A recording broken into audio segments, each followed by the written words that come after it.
El director de l'Agència Catalana del Consum, Alfons Conesa, i el regidor de Comerç, Consum i Mercats de l'Ajuntament de Barcelona, Raimon Blasi, han inaugurat l'exposició Consum Punt de Trobada.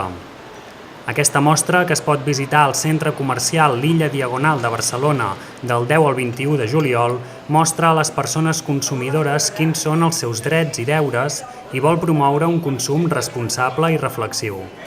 L'exposició està dividida en 5 apartats diferents. El primer tracta sobre el Codi de Consum de Catalunya i ensenya al ciutadà com el protegeix aquesta nova legislació.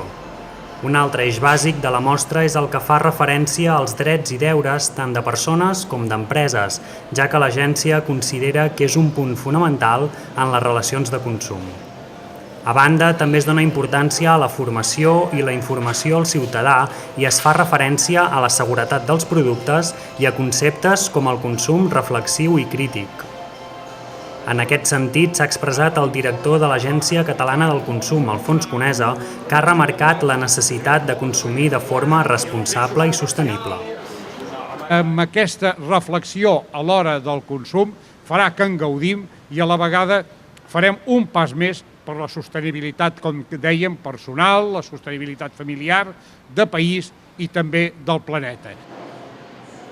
L'exposició Consum Punt de Trobada recorrerà els principals municipis de Catalunya durant aquest 2012 i l'any 2013.